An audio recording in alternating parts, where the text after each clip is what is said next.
hang on to your hats. Are we going to see a quad axel here? Yes, we are! The big thing about the quad axel is that it's never been done before. Yeah, it's just like you look at this and you just marvel at what humans are capable of doing.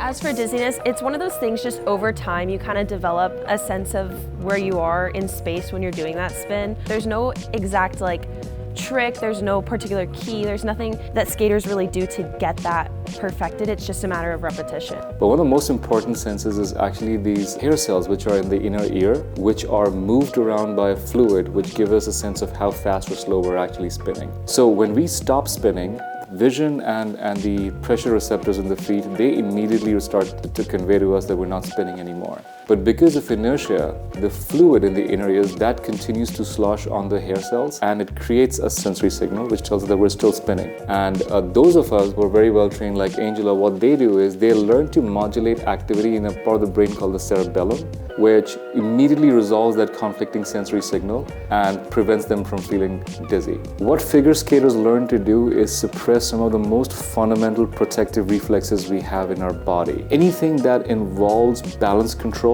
which is again one of the most of the fundamental protective reflexes we have is to protect our body, to make sure we stay upright, our head stays upright, our spine and our trunk stay upright. Those are very, very hard to train. And it takes years and years of training to be actually able to do that. Things like a twizzle, we use principles of spotting that a lot of dancers do. But when we do actual spins and jumps, we don't do that. And it just takes practice to get used to the spinning. Getting on Beaver Stadium! For Beaver, it was almost, the ice was too cold that it was so brittle, it was cracking. Yeah. You could almost hear it cracking underneath you as you're skating, and there's lots and lots of holes. Obviously, you can't change the temperature outside, so they did a really great job of maintaining the ice. Obviously, if it's too hot, the ice is gonna melt, but even below freezing, fluctuations in temperature can affect how soft or hard the ice is. Your blades create friction with the ice, which sort of melts it a little bit and helps you glide. So if it's too cold, the friction won't really melt it and you can't glide as easily as if it's a little bit warmer.